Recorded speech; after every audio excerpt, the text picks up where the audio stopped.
What is intelligence and how to increase the level of understanding and intelligence? But first, we need to understand the differences between intelligence, intellect, knowledge, and wisdom. Intelligence is not the same as intellect or knowledge. Real intelligence is like a flame inside that lights up your whole being.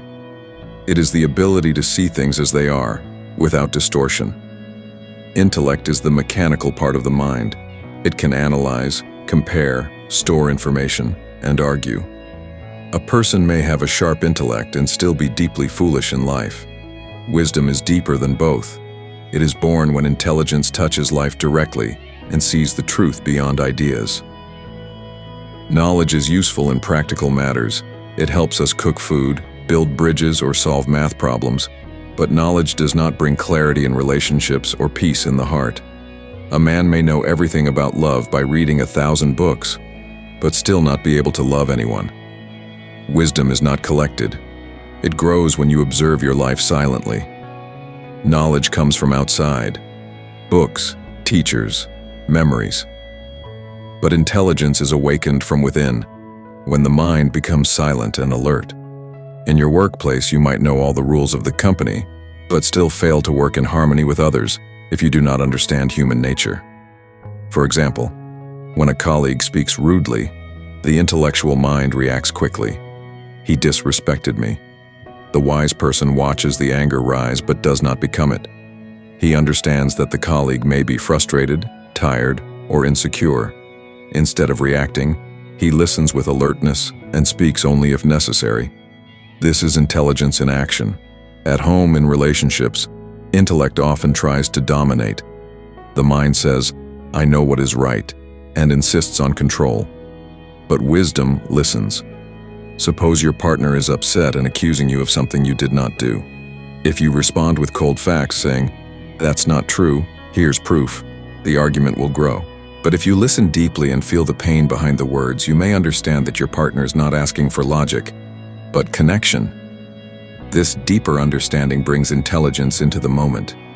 It is not about being clever, but being present.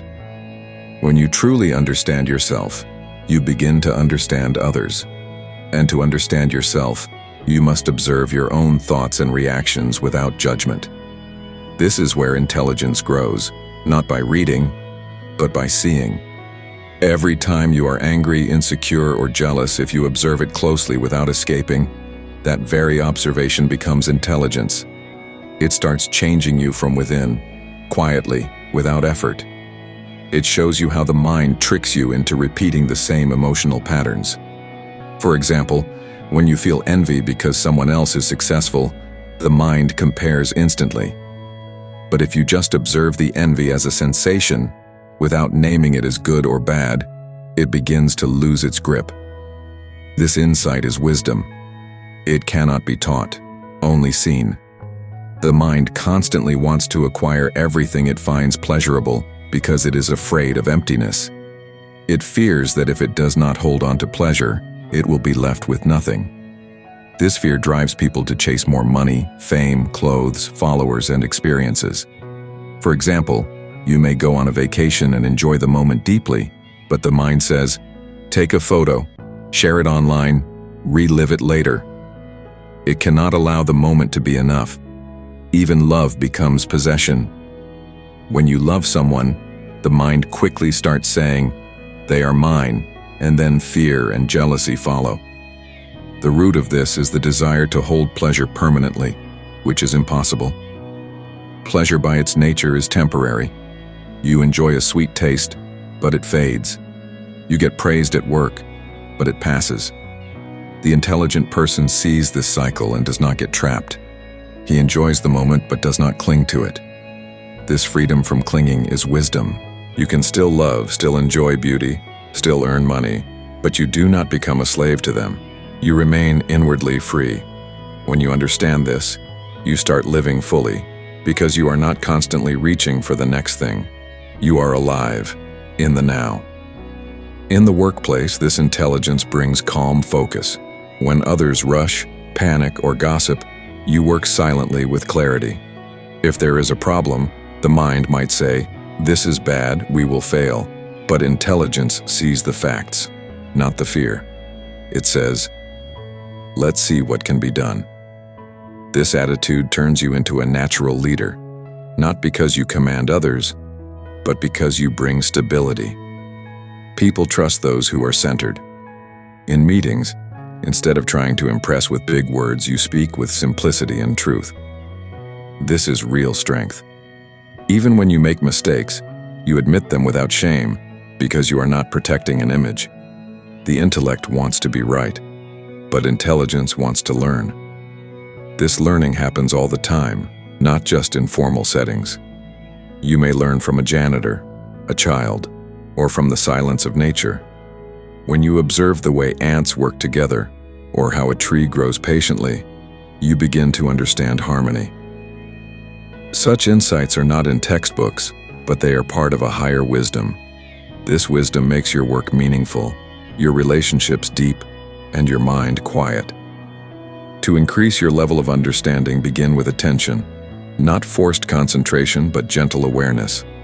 When someone speaks, listen with your whole being, not just to the words, but the tone, the feeling behind them.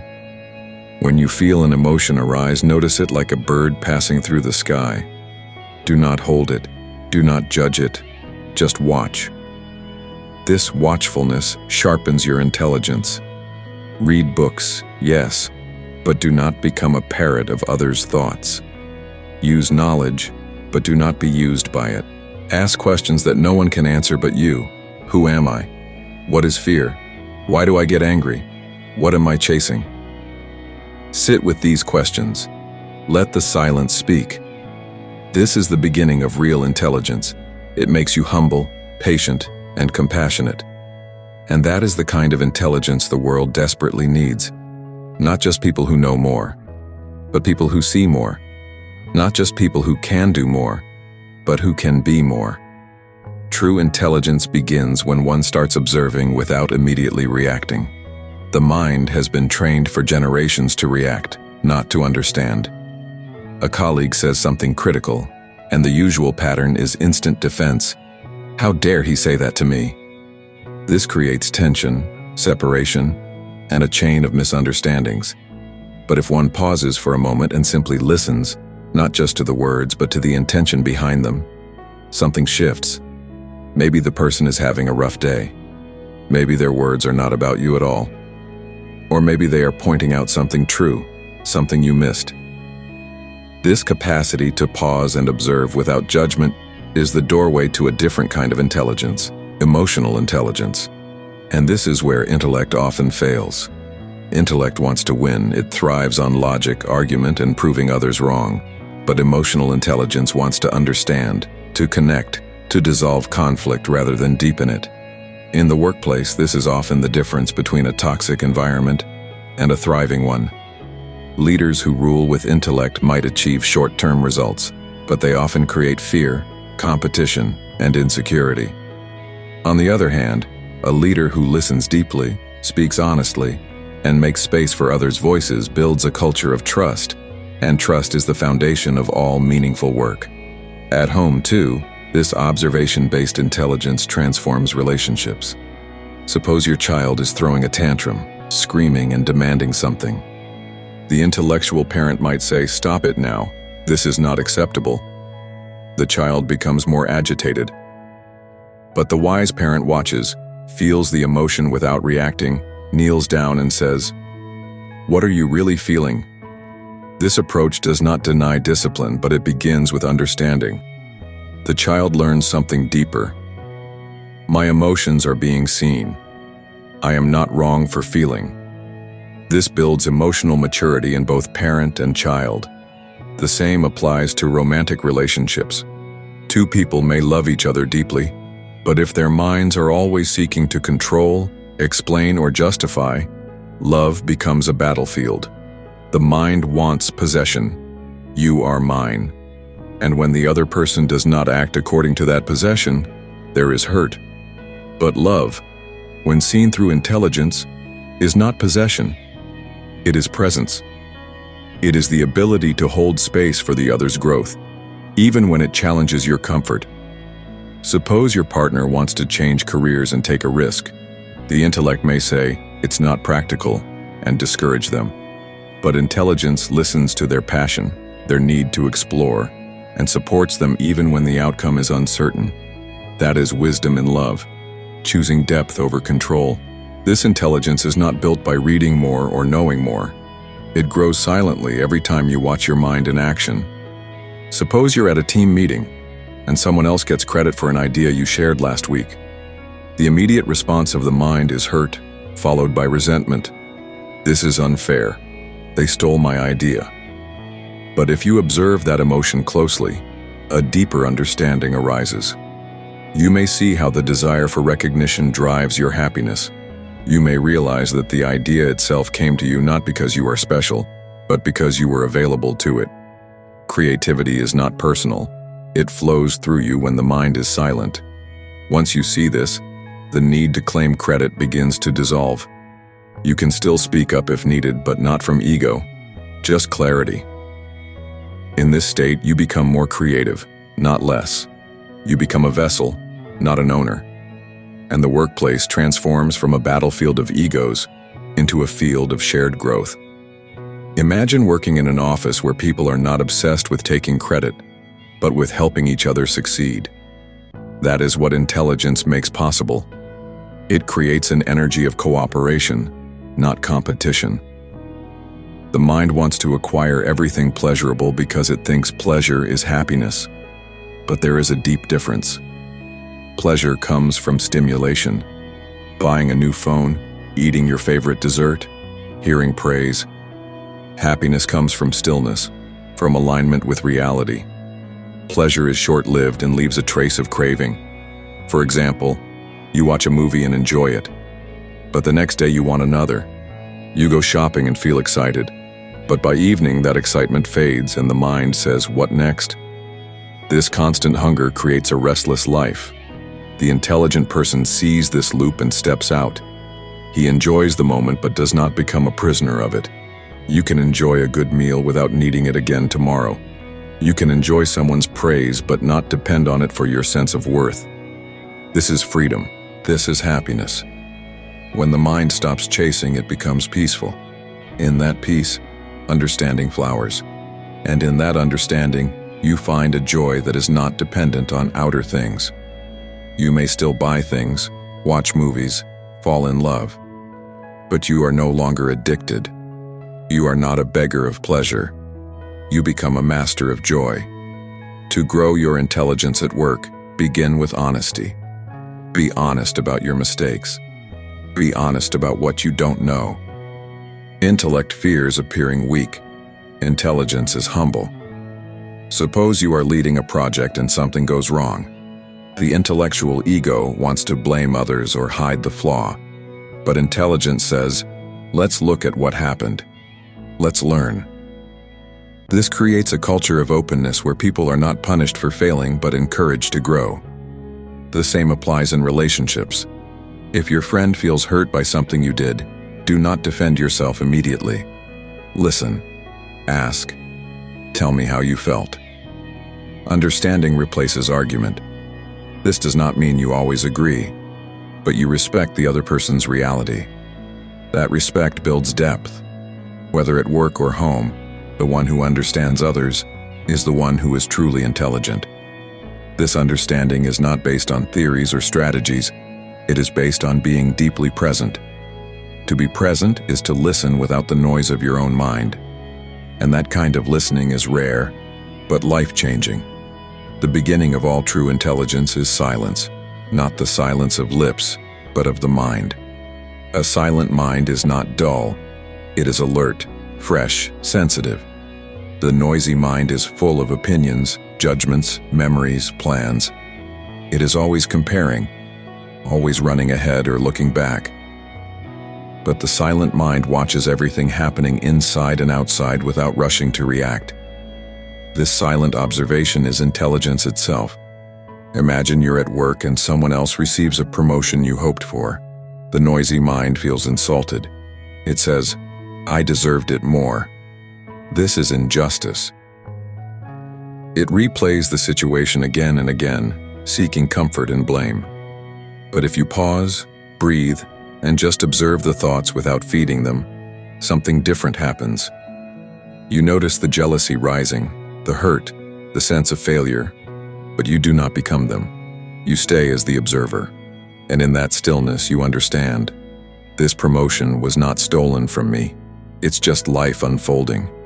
What can I learn from this? Where can I grow? This shift turns pain into wisdom, and slowly the promotion loses its emotional weight. You continue your work with more clarity and less bitterness. This is what makes someone powerful, not the title they hold, but the inner freedom with which they live. In relationships, silence brings true communication. Most people speak not to express truth, but to protect their image or get what they want. They listen only to reply, not to understand. Suppose your spouse says, "You don't care about me anymore." The ordinary mind gets defensive. "That's not true. I do everything for you." But the intelligent mind listens. It does not jump in to protect itself. It asks, "Why does my partner feel this way? What are they really trying to say?" Maybe the person is not saying you don't care. They are saying they feel emotionally disconnected. This understanding is only possible when the mind is quiet enough to feel beyond words. When there is no noise of self-protection, true intimacy grows. You begin to see the other person as they are, not through the filter of your expectations or wounds. And in that seeing there is love, not a love of possession or dependence, but a love of presence. This love needs no reward. It flows naturally. In this space, misunderstandings dissolve without even needing long discussions. A single moment of real attention can heal what years of argument cannot. Silence does not mean distance. It is the most direct form of connection when the mind is not interfering. In the professional world, people often confuse knowledge with intelligence. A person with a long resume, multiple degrees, and years of experience may still lack the wisdom to work harmoniously with others. They may be full of strategies but empty of empathy. On the other hand, someone with fewer qualifications but a calm, understanding presence may bring real value to the team. For instance, a team leader who sees that two colleagues are in silent conflict does not need to call a meeting or lecture them about professionalism. She might simply observe them, speak gently with each, and guide them to express what is not being said. Her intelligence lies not in her technical skills alone, but in her awareness of the human undercurrents. This kind of intelligence cannot be learned from books. It comes from being attentive to the moods, energies, and invisible tensions in the room. It requires one to be deeply rooted in themselves. And this is the secret. The more you understand yourself, the more clearly you understand others. If you know how your own mind works, how it clings to praise, how it resists change, how it fears failure, you recognize the same patterns in others. This creates compassion, not conflict. The mind wants to acquire pleasurable things because it is afraid of being nothing. It fears silence because silence shows its emptiness.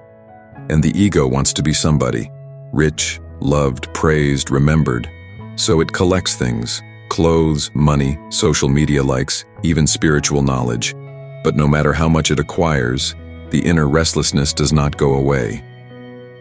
A man may sit in a luxurious house surrounded by every comfort, yet feel lonely and incomplete.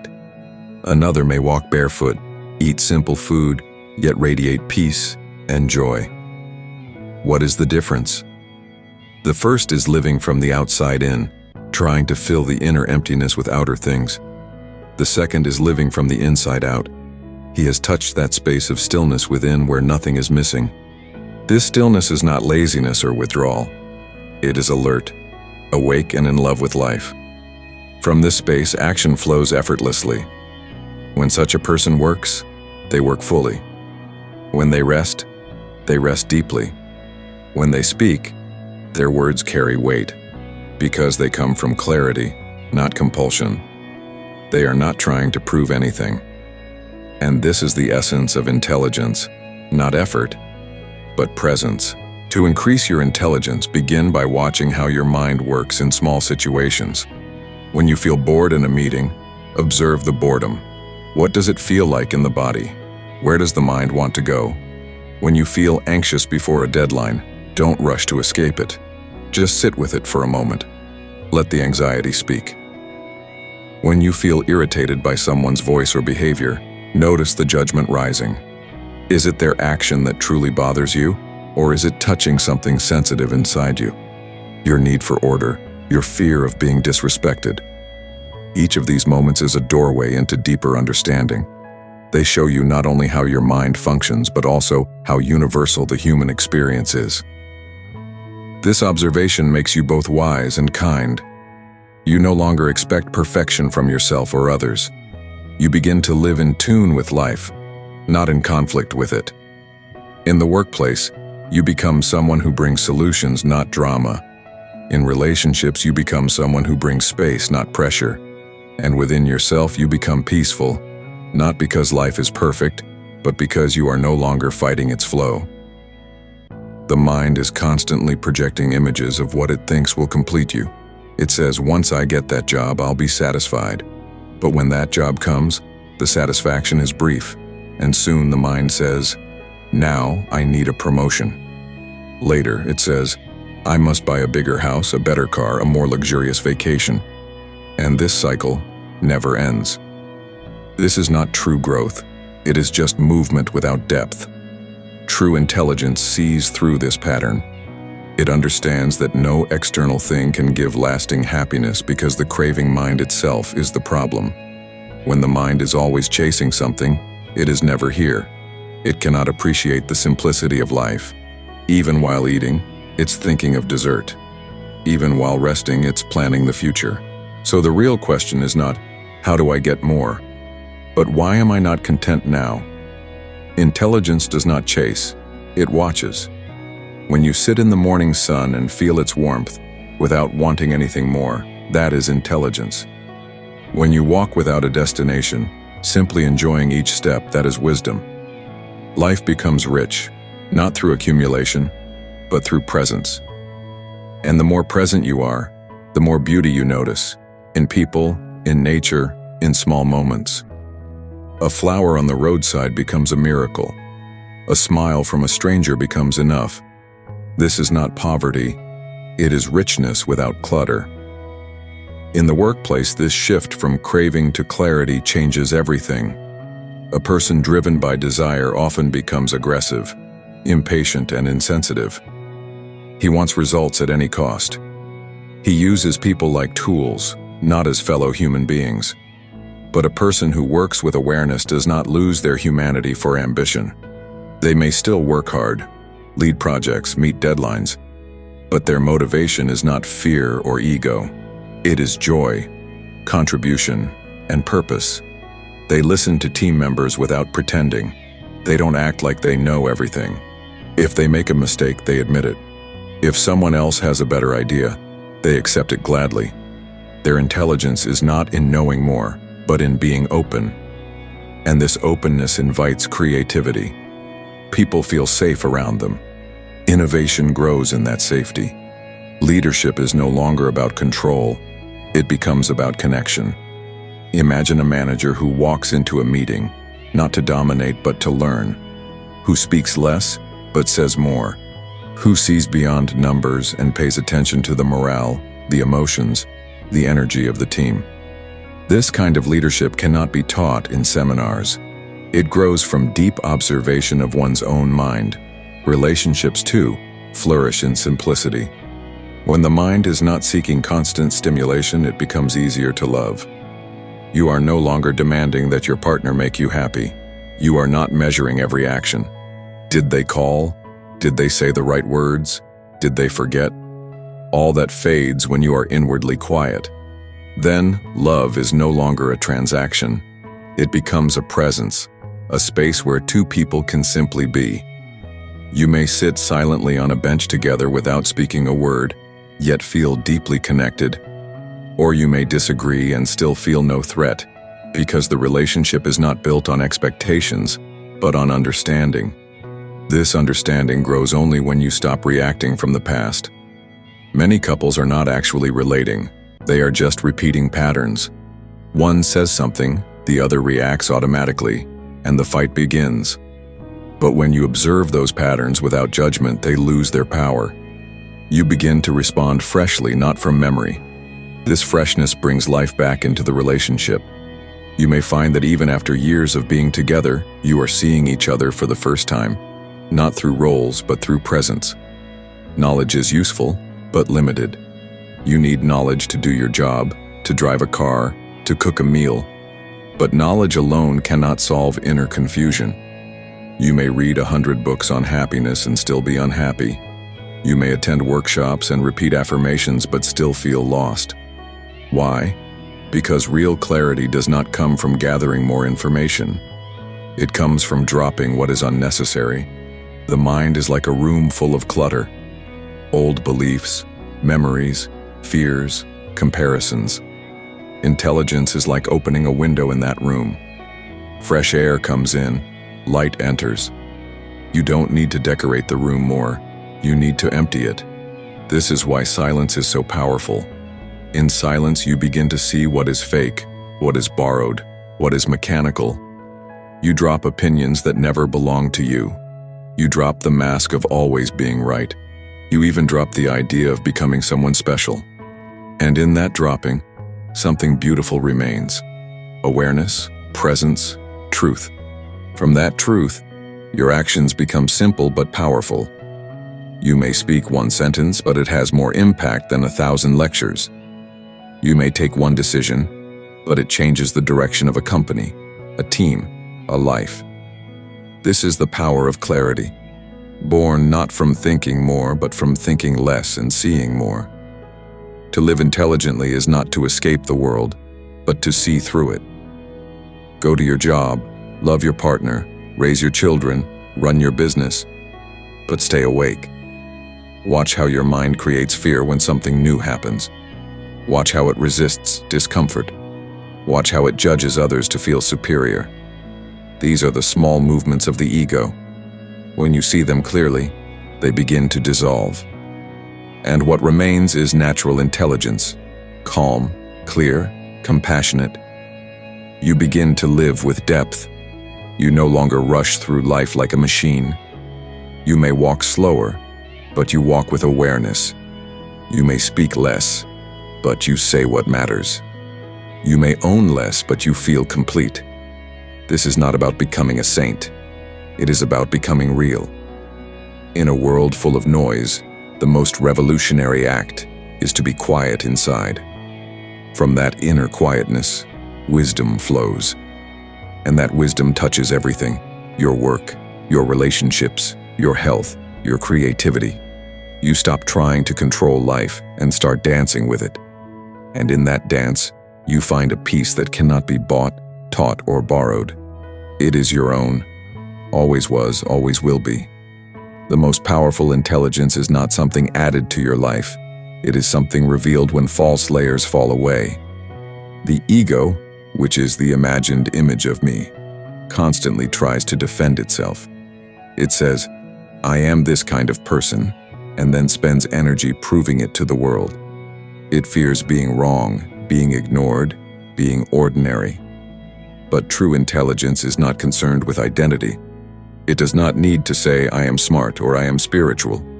It simply observes, learns, adapts, and responds. In a workplace, this freedom from ego is rare but transformative. When a conflict arises, most people argue to protect their pride, but the intelligent person listens, not to win, but to understand. If they are wrong, they admit it without hesitation. If they are right, they still remain open to change. This creates trust. Others feel safe around someone who does not pretend to be perfect. And from this safety, real teamwork emerges, not based on fear of authority, but respect for truth. A manager with intelligence does not dominate, but empowers. A colleague with awareness does not compete, but cooperates. In such an environment, success becomes a shared journey, not a lonely race. In relationships, freedom from ego is the gateway to love. The ego says, "You belong to me," but love says, "You are free." The ego demands, compares, controls, but love observes, accepts, and flows. When two people live from ego, There is endless friction. Each tries to change the other. Each wants to be right. But when even one person in the relationship begins to see these patterns, the whole dynamic starts to shift. Instead of reacting with anger, you respond with awareness. Instead of fighting over small things, you smile at how the mind creates drama. You begin to speak with honesty, not strategy. You no longer act out of insecurity or past wounds. You may still feel hurt, but you don't turn that hurt into blame. You sit with it, understand it, and let it dissolve. This honesty creates space. Space to grow, to be silent together, to make mistakes without fear. In that space, love becomes deep, not as a temporary emotion, but as a state of being. You no longer need the other person to complete you. You are whole within yourself, and from that wholeness, you share, not demand. This is how relationships become meditative, healing, and intelligent. In everyday life, intelligence is not measured by how quickly you solve problems, but how deeply you understand them. Someone may fix a technical error in seconds but still live in confusion about their emotions. Another may take longer to fix a problem but do so with awareness, calm, and care. This depth of understanding grows only when you stop running from your inner world. People often ask, "How can I become more intelligent?" But they rarely ask, "Why do I avoid looking inside?" The mind is afraid of silence because in silence illusions are exposed, but only when illusions are seen can truth arise. For example, if you are always stressed, don't just look for time management tools. Ask, "Why am I always rushing? What am I afraid will happen if I slow down?" Maybe you fear being unproductive, and behind that, you fear being seen as unworthy. When you see this clearly, something shifts. You no longer chase tasks to prove yourself. You start doing things with peace, not pressure. Intelligence grows in that moment of insight, and life becomes lighter. The body feels more relaxed, the heart more open, and the mind more still. Even in the smallest details of life, intelligence can shine. How you speak to the shopkeeper, how you respond to your child's question, how you treat a stranger who bumps into you. Each moment becomes a reflection of your inner state. If you are inwardly restless, your actions will be harsh. If you are inwardly peaceful, even your silence will carry grace. The intelligent person does not need to show off their awareness. It is felt in their presence. You can sit beside such a person and feel calm. You can talk to them and feel seen. They don't rush to fix your problems, but they listen in a way that heals. This kind of presence cannot be created through technique. It comes naturally when the mind is no longer divided between past and future. When you are truly here, you become a mirror. Others see themselves more clearly in your company, and that is the greatest gift you can give, not advice but presence. In this presence, misunderstandings dissolve, fear reduces, and life flows more harmoniously. So what is intelligence? It is not the same as intellect, memory, or logic.